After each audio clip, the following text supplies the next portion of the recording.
We start first with the apples to make an apple mix, and we take the top off and the bottom with a knife, or you can use also a thin peeler.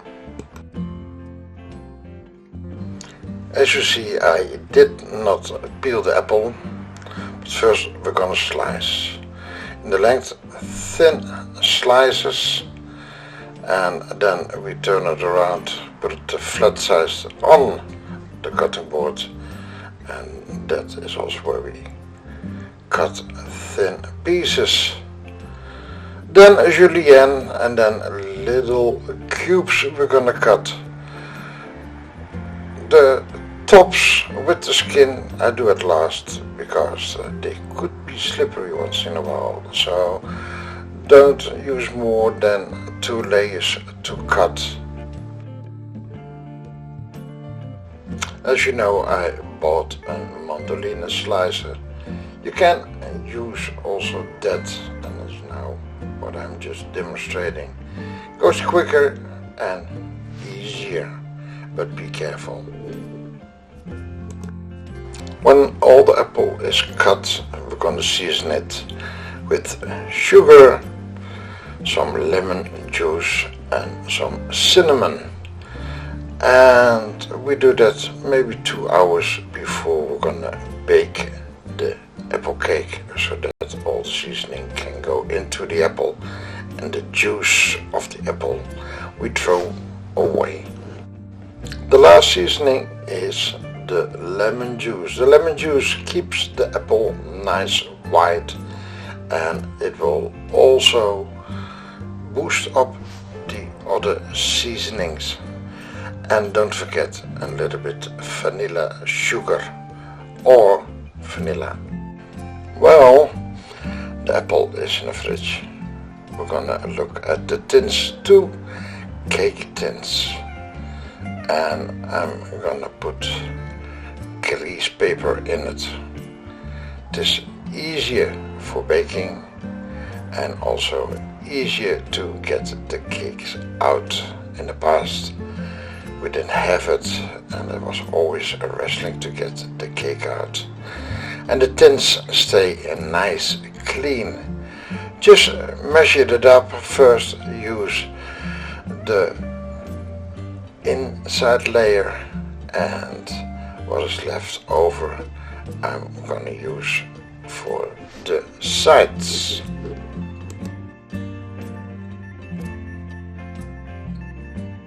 I'm still gonna grease the tins with butter, and that is not for the cake, but in reality more so that the paper nice sticks in the tin.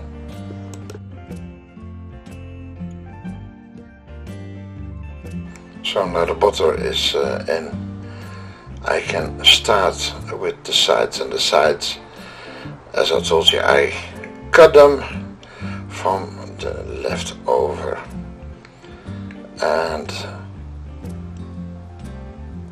just fit with them. If they are a little bit bigger, no problem. The grease will help you to make them nice equal in the corners. Just smear them out with your fingers. And on the other side, exactly the same. Again, when they're a little bit bigger, no worries. And then we can put the body in it. And with the body exactly the same. First one side, make it smooth, and then we make smooth the bottom, and then we do also the other side. And then we look at the corners if everything is nice covered. Now the important stuff, and that is the dough. The dough mixture made from 200 gram butter, 200 gram sugar. I'm not gonna mix all the sugar at the same time. 1 teaspoon of vanilla sugar or vanilla essence. 4 eggs, because we always count that 1 egg is 50 gram. And at the end I will add, of course, the flour and the flour is 150 gram of regular flour, 50 gram of self-raising flour, and if you don't have that, then use 200 gram flour, and then you take 1 spoon of baking powder to add. But now the most important thing, scale everything, otherwise it goes wrong. And something that is not in the papers but is just from experience, everything has to have the same temperature, and that means everything has to be in room temperature. So the eggs, take them out in the morning so that they are on room temperature. And if you don't do that and they come from the fridge, the butter will right away go solid again. And after they are solid, they will shift, and then it is bye-bye with your cake dough. So everything has to be nice on room temperature.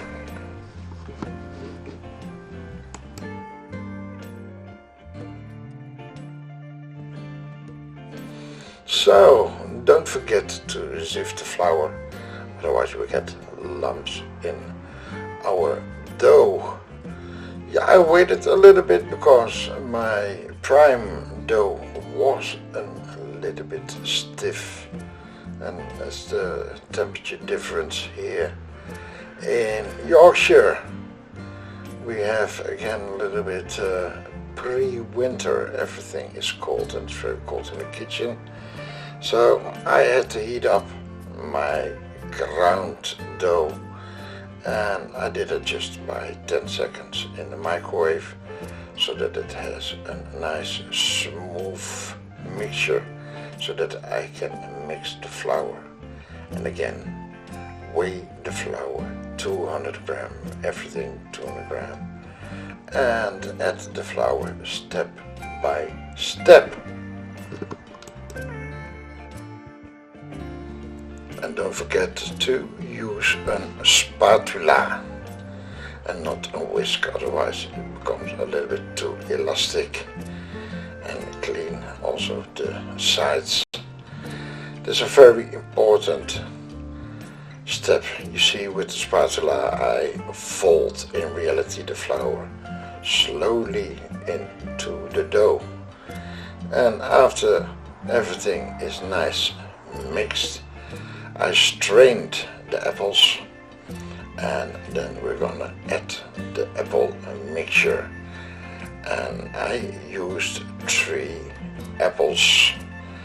And the apple mixture, just again spatula and fold the apple mixture to the dough.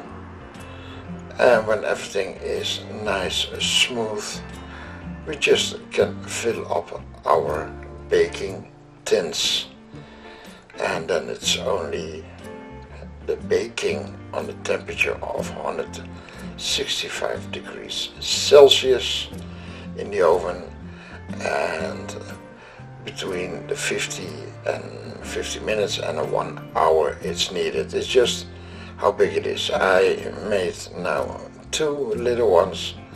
I filled it up, but you can make also 1 big one. But don't forget, we put a little bit self-raising flour in, so we don't want the apple cake to become bigger than the tin.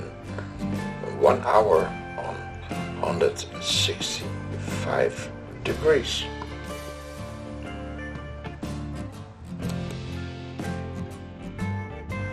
And the last little technique is I tap the tins on the table just to get the air bubbles out of the dough.